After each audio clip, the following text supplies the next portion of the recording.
दोस्तों कहते हैं प्यार में सब कुछ जायज़ है, लेकिन मेरी सोच कुछ अलग ही थी। आज एक अरसे बाद मैंने सोनिया को देखा, वो भी अपने फ्रेंड की ऑफिस पार्टी में। बालों में हल्की सफ़ेदी झलक रही थी, पर उसकी पर्सनालिटी उतनी ही आकर्षक थी। मुझे पुराने दिनों की याद आ गई। मुझे याद है एक लम्हा जो मैंने सोनिया के साथ बिताया था, कितना हसीन हुआ करता था तब सब। सोनिया और मैं साथ पढ़ते थे। उसका घर हमारे घर से कुछ ही दूरी पर था। वो बस कुछ ही वक्त पहले यहाँ पर शिफ्ट हुई थी। कॉलेज का आखिरी साल चल रहा था और सोनिया ने भी मेरे कॉलेज में ही एडमिशन ले लिया था। आते जाते पहले आंखें मिली, फिर साथ पढ़ते पढ़ते हमारी दोस्ती हो गई। सोनिया काफ़ी समझदार थी, मैं उसकी इसी समझदारी का कायल था। मैंने उसे अपने दिल की बात कहने में देर नहीं लगाई और उसने भी अपनी भावनाओं का इज़हार मुझसे किया। पढ़ाई पूरी हुई और घर में मेरी शादी की बातें होने लगी। एक रोज़ पापा ने ऐलान किया कि मुझे लड़की वाले देखने आ रहे हैं। मैं थोड़ा सा घबरा गया और सोनिया के पास गया। मैंने उसे बताया। उसने कहा कि मैं अपने घर वालों को बता दूं और वो भी कल मेरे घर पर आएगी और पापा से बात करेगी। मैंने हिम्मत जुटाकर मम्मी और पापा के सामने अपने प्यार का सच बता दिया। पापा ने भी कहा ठीक है, सोनिया को आने दो, कल तभी बात करेंगे। फिलहाल जो लोग तुम्हें देखने आ रहे हैं उस पर ध्यान दो। लड़की वाले आकर तो चले गए, मुझे कल का इंतज़ार था। सोनिया आई, पापा ने मुझे भी बुलाया। पापा बोले मुझे लव मैरिज से कोई प्रॉब्लम नहीं है। ये सुनकर एक पल के लिए मैं खुश हो गया था, पर पापा की आगे की बात सुनकर मेरी सारी उम्मीद टूट गई। पापा ने कहा सोनिया, अगर तुम हमारे समाज की होती तो मुझे कोई प्रॉब्लम नहीं होती, क्योंकि तुम होनहार हो, समझदार हो। लेकिन मैं अपने समाज के विरुद्ध जाकर अपने बेटे की शादी नहीं कर सकता।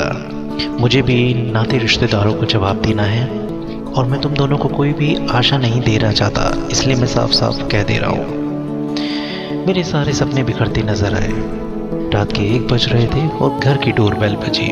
मैंने दरवाज़ा खोला, सोनिया मेरे सामने खड़ी थी। मैंने कहा सोनिया, इतनी रात तुम यहाँ, सब कुछ ठीक तो है? सोनिया ने कहा चलो भाग चलते हैं, हम अपने प्यार को ऐसे हारते देख नहीं सकते। शादी कर लेंगे तो पापा ज़रूर माफ़ कर देंगे। मैंने सोनिया को कहा सोनिया, मैं अपने प्यार को कलंकित नहीं कर सकता और यूं चोरी छुपे शादी करना ठीक नहीं। तुम्हारे घर वालों की और तुम्हारी फैमिली की इसमें बदनामी होगी। मैं तुम्हें बदनाम नहीं कर सकता, सिर्फ अपने स्वार्थ के लिए। प्यार का मतलब पाना ही नहीं, खोना भी होता है। मुझे उम्मीद है तुम मेरे प्यार की लाज रखोगे और अपनी शादी को दिल से निभाओगी मेरी खातिर। चलो मैं तुम्हें घर छोड़ देता हूँ। सोनिया आंसुओं के सैलाब में डूब गई और उसने चुपचाप शादी भी कर ली। विदाई के समय पापा ने कहा था कि मुझे माफ़ कर देना बेटा। मैं कायर निकला। मेरे फ्रेंड की पार्टी में जब मैंने सोनिया को देखा तो मेरे फ्रेंड ने सोनिया से मुझे मिलवाया। अरे सोनिया, इनसे मिलो, ये है आरिफ।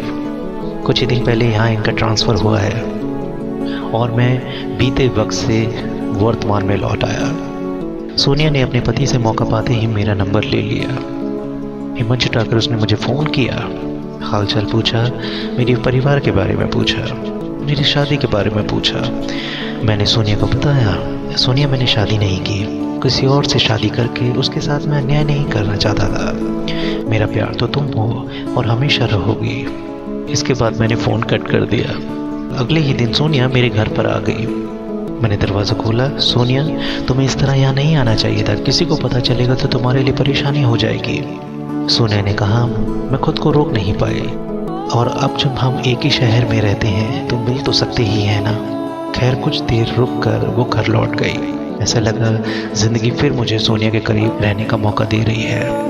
पर एक दिन सोनिया के पति ने सोनिया को बताया कि कल उनके ऑफिस में आरिफ की फेयरवेल पार्टी है। उसने दूसरे शहर में दूसरी कंपनी ज्वाइन कर ली है। ये सुन के सोनिया को गुस्सा आया और उसने गुस्से में मुझे फ़ोन करके पूछा, और मैंने कहा जो वक्त बीत गया उसको लौटाने की कोशिश मत करो, वरना सब बर्बाद हो जाएगा। तुम्हारा घर परिवार, शादी, मैं पहले की तरह अपने प्यार को दाग नहीं लगने दे सकता। मैंने अपने प्यार को हर पल जिया, तुमको हमेशा अपने करीब महसूस किया। मेरे लिए तो यही काफ़ी है। मैंने तुमको खोकर अपने प्यार को मुकम्मल किया। भले ही हम साथ ना रह पाए हों, पर खोना भी प्यार का हिस्सा होता है। तुम खुश रहना और हमारे प्यार को कलंकित मत होने देना कभी भी। मैंने एक बार फिर आरिफ को खो दिया था, पर इस बार भी वो मुझे प्यार करना और प्यार की इज्जत बनाए रखना सिखा गया था। प्यार में सब कुछ जायज़ नहीं होता। प्यार की हदें सरहदें होती है और उन हदों में रहकर अपने प्यार को निभाना भी बहुत बड़ी बात है। ये आसान नहीं है, लेकिन आरिफ ने वाकई मुझे प्यार करना और निभाना सिखाया। Thank you Arif. सो दोस्तों, आज की आपको ये कहानी कैसी लगी मुझे कमेंट करके बताइए। अगर आपको ये कहानी पसंद आई हो, मैं आपके लिए ऐसे ही प्यारी सी प्यार भरी कहानियाँ लेकर आता रहूँगा। तब तक के लिए मुझे इजाज़त दें।